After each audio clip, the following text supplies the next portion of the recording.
देखो बेटा, मैथ्स का फर्स्ट टर्म का जो सिलेबस है, सबसे पहले चैप्टर वन आपकी बुक में कौन सा दिया हुआ है? रियल नंबर्स वाला जो चैप्टर है, ये आपका 6 मार्क्स का है। यहाँ पे मैं मार्क्स लिख रही हूँ साथ में। 6 मार्क्स का चैप्टर आएगा रियल नंबर्स। इस चैप्टर में से अगर हम डिलीटेड पोर्शन की बात करें, डिलीटेड क्या है इसमें आपकी जो एक्सरसाइज 1.1 है, यानी कि एक्सरसाइज 1.1 क्या थी?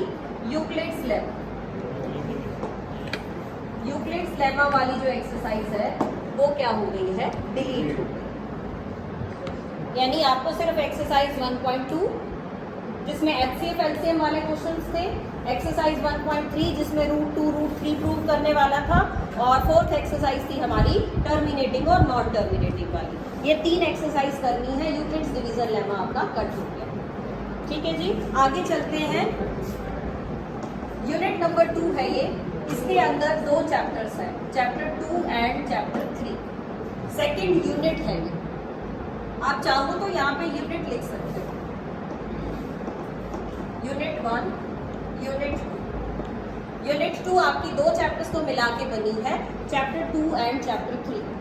पहले चैप्टर 2 की बात करते हैं। बेटा चैप्टर 2 है आपका पॉलिनोमियल्स। कर लिया है हमने, कर चुके हैं ना हम। पॉलिनोमियल्स में क्या आना है वो ले लेते हैं। पॉलिनोमियल्स में बेटा एक तो आपको जीरोस निकालनी आनी चाहिए, जीरोस ऑफ पॉलिनोमियल, ठीक है। और इसके साथ relationship between zeros and polynomial, relationship between zeros and coefficients, ये आएगा। इसका मतलब क्या क्या आया? जीरोस वाला आपकी फर्स्ट एक्सरसाइज है ना, ग्राफ वाली, है ना बेटा, जिसमें ग्राफ दिए हुए आपको जीरोस निकालनी थी। तो फर्स्ट एक्सरसाइज के कॉन्सेप्ट को अच्छे से समझना है, और relationship between zeros and coefficient आपके सेकंड एक्सरसाइज का काम था, यानी एक्सरसाइज 2.2। इट मींस जो एक्सरसाइज 2.3 है वो डिलीटेड है। क्या हो गई? डिलीटेड हो गई है एक्सरसाइज 2.3। एक्सरसाइज 2.3 कौन सी थी? जिसमें पॉलिनोमियल की डिवीजन थी ना, बड़े बड़े पॉलिनोमियल्स और उसकी डिवीजन थी, जिसमें हम कोशेंट रिमाइंडर फाइंड आउट करते थे, वो वाला पार्ट। तो हाँ जी, ये आपकी दोनों यूनिट्स मिला के 10 मार्क्स की हैं। लिख लो, यहीं पे ऊपर ही लिख लेना इसके मार्क्स। तो 10 मार्क्स हैं दोनों चैप्टर्स को मिला के। नहीं, मुझे लगता है इसके 4 होंगे। थर्ड चैप्टर काफी बड़ा है तो इसके मार्क्स ज्यादा ही होने चाहिए, ठीक है।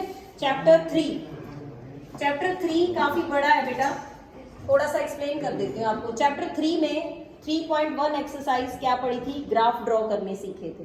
2 इक्वेशंस के ग्राफ ड्रॉ करने सीखे थे, और ग्राफ से ये बताते थे कि लाइन पैरेलल है, इंटरसेक्टिंग है या कोइंसिडेंटल है। सेकेंड एक्सरसाइज क्या थी आपकी? आपने सेकेंड एक्सरसाइज में क्या पढ़ा था? कंसिस्टेंट और इनकंसिस्टेंट सॉल्यूशन पढ़े थे, यानी एक कंडीशन पढ़ी थी, a1/a2 निकाला था, b1/b2, c1/c2, और उसकी हेल्प से देखा था कि लाइंस पैरेलल है, लाइंस इंटरसेक्टिंग है या लाइंस कोइंसिडेंटल है। थर्ड एक्सरसाइज हमारी थी एल्जेब्रिकली सॉल्व करना by using substitution method. Fourth exercise थी हमारी एल्जेब्रिकली सॉल्व करना था with the help of elimination method. And 3.5 exercise which is of cross multiplication method, it is deleted. ठीक है, तो डिलीटेड में इसमें क्या आया है? डिलीटेड में इसमें आया है क्रॉस मल्टीप्लीकेशन मेथड। आप पूरी एक्सरसाइज को कट मत मानना। Cross multiplication method is deleted. ये मेथड हमें नहीं पढ़ना, और मैंने ये पढ़ाया भी नहीं था आपको। जिन्होंने ऑनलाइन क्लास अटेंड की है उनको पता होगा कि ये हमने नहीं पढ़ा। समझ आ गया बेटा? उसके बाद बोर्ड ये कह रहा है कि 3.6 एक्सरसाइज किसी को ध्यान है, जिसमें वो 1/x + y, 1/x - y, बड़े बड़े से क्वेश्चन थे, और स्टेटमेंट सम्स भी थे, अपस्ट्रीम डाउनस्ट्रीम वाले, मैन और वुमेन वाले, है ना। और एक वो था कि वो पार्शियली बाय ट्रेन जाती है, पार्शियली बाय बस जाती है, वो वाले जो कॉन्सेप्ट बेस्ड स्टेटमेंट सम्स थे वो डिलीट होते हैं। ठीक है, तो छोटे आ सकते हैं 1/x 1/y वाले, उसको आप चेंज करके कर सकते हैं, लेकिन जो बड़े क्वेश्चन हैं वो डिलीट है। रीजन क्या है? कॉन्सेप्ट आपको आना चाहिए, लेकिन पेपर एमसीक्यू बेस्ड है तो बड़ा क्वेश्चन तो नहीं आएगा। हो गया इसका भी क्लियर? क्रॉस मल्टीप्लिकेशन वाली कौन सी एक्सरसाइज? 3.5 में है बेटा ये, लेकिन ये सिर्फ मेथड है। वो एक्सरसाइज हम सारी की सारी सब्स्टिट्यूशन और एलिमिनेशन से भी कर सकते हैं। तो हम ये नहीं कह रहे कि एक्सरसाइज कट होगी, हम ये कह रहे हैं कि ये मेथड नहीं आपको पड़ेगा। चले आगे। यूनिट 3 लिख लीजिए बेटा। यूनिट 3 में चैप्टर 7 है कोऑर्डिनेट ज्योमेट्री, जो हम अभी पढ़ रहे हैं। Unit 3 is of chapter 7। एक ही चैप्टर है इस यूनिट में, चैप्टर 7 कोऑर्डिनेट ज्योमेट्री, और ये चैप्टर आपका 6 मार्क्स का आना है, जो आप अभी पढ़ रहे हैं। ये चैप्टर 6 मार्क्स का है।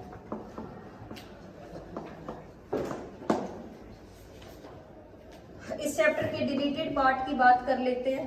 तो इस चैप्टर में डिलीटेड है exercise 7.3 area of triangle.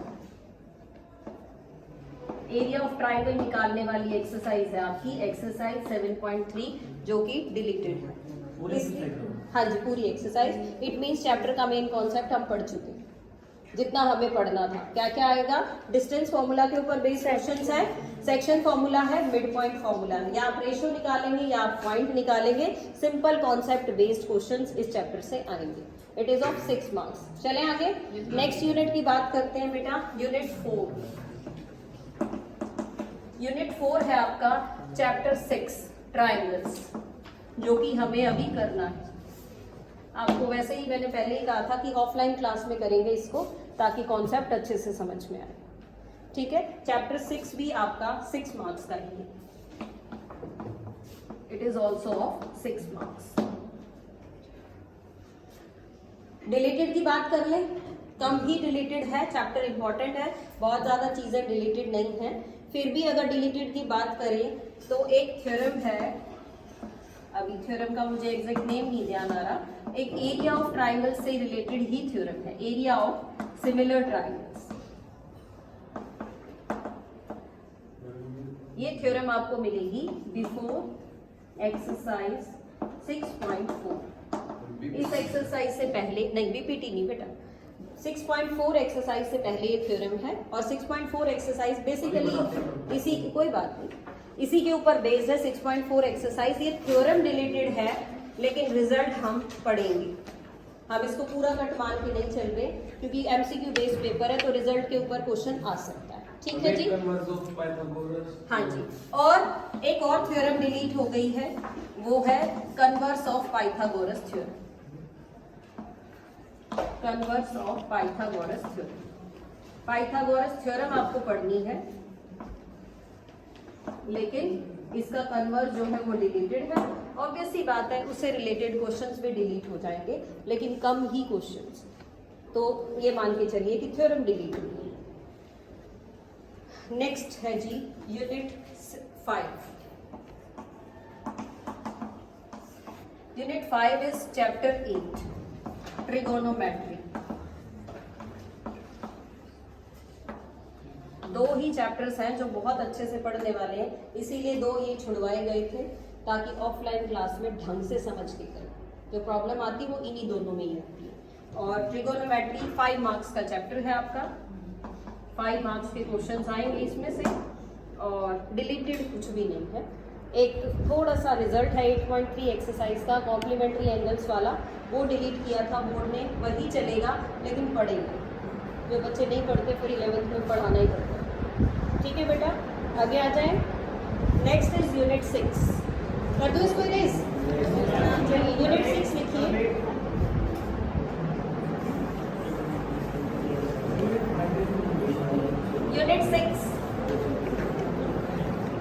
Unit 6 जो है वो आपका चैप्टर 12 है। Unit 6 40 number. Yes, chapter 12 area related to circles.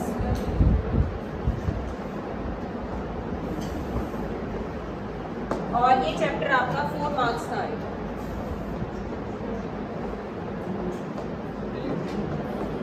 इसमें भी डिलीटेड 4 है, इसमें डिलीटेड है, क्वेश्चंस है,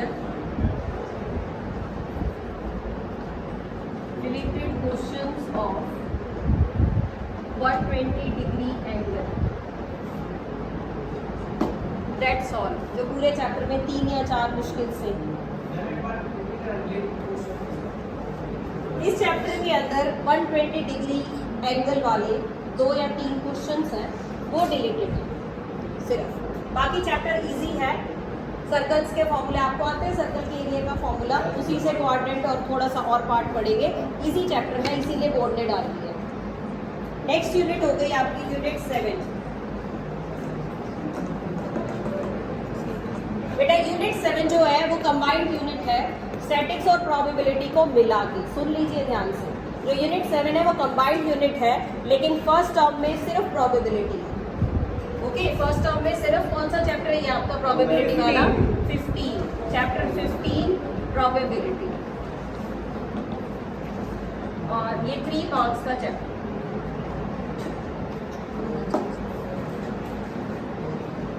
टोटल करके आप देख सकते हैं, जो आपके टोटल मार्क्स बन गए होंगे वो 40 बन गए होंगे। टोटल मार्क्स 40 हो गए जी। अब और ज़्यादा ध्यान से सुनने वाली बात आई है, क्योंकि नंबर लगने हैं 50 और जो आपको बताया गया है वो है 40। तो जो आपका MCQ बेस्ड बोर्ड की तरफ से ऑफिशियल पेपर आएगा वो 40 मार्क्स का होगा। इसके लिए आपके पास 90 मिनट्स का टाइम है। मोर देन एनफ हो गया अब तो, है ना? ज़्यादा दिक्कत मैथ्स में ही आनी थी अब, लेकिन एक प्रॉब्लम और हो गई है, डिस्टेंस फॉर्मूला, सेक्शन फॉर्मूला के लेंथी क्वेश्चंस भी तो होंगे, ट्रिगोनोमेट्री के भी लेंथी क्वेश्चंस होंगे, ट्रायंगल के भी रिजल्ट लगाने आ सकते हैं। तो एक क्वेश्चन में 2 से 3 मिनट भी लगेंगे, किसी क्वेश्चन में 30 सेकंड भी लगेंगे। तो पेपर तो सोच समझ के ही बनाया जाता है बेटा, कि अगर किसी क्वेश्चन में कम टाइम लग रहा है तो उसका टाइम किसी और क्वेश्चन में दे दिया जाता है। बात करते हैं बाकी 10 मार्क्स। बाकी 10 मार्क्स में आपका क्या आया वो ज़रूर ध्यान से लिख लीजिए, क्योंकि वो 10 मार्क्स मेरे हाथ में है। जो रिमेनिंग मार्क्स हैं आपके, वो आपके सब्जेक्ट टीचर्स के हाथ में है। ठीक है जी। इसमें सबसे पहले लिखिए पीरियोडिक टेस्ट। टीचर की मर्जी है वो किसके मार्क्स प्रेफर करें और किस टाइप से आपकी असेसमेंट करें। ठीक है, फर्स्ट पीरियोडिक टेस्ट हो सकता है, सेकंड है आपका मल्टीपल असेसमेंट्स हो सकती है। मल्टीपल असेसमेंट्स का मतलब है ओरल टेस्ट लिया जा सकता है, क्लास टेस्ट लिया जा सकता है, रैंडमली आपसे किसी भी बच्चे से कोई क्वेश्चन सॉल्व करवाया जा सकता है, आपको कोई असाइनमेंट दी जा सकती है करने के लिए, तो ये मल्टीपल असेसमेंट्स में आएगा। The third one is students portfolio.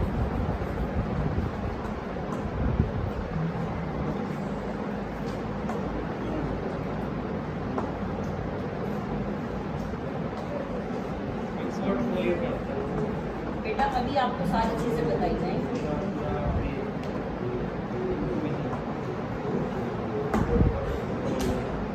Students portfolio बहुत इंपॉर्टेंट चीज है। पोर्टफोलियो होता है आप अपने आप को किस तरह से एक्सप्लेन करें। मान लीजिए आपके पास आपकी नोटबुक है या आपका टेस्ट है, आपने सबमिट करवाना है, आपको प्रोजेक्ट दिया गया बनाने के लिए, वो प्रोजेक्ट आपको टीचर को सबमिट करवाना है। Student portfolio is students complete detail, यानी आप उसको किस तरह से प्रेजेंट कर रहे हो। जो मैं आपको बार बार कह रही थी, प्रोजेक्ट को अच्छे से लिखो, कवरिंग पेज बनाओ, name, class, section, roll number, school name, teacher name, आप किस टॉपिक पे बना रहे हैं, कैसी आपकी प्रेजेंटेशन है, उसके अकॉर्डिंग आपको उसमें सब कुछ मेंशन करना है।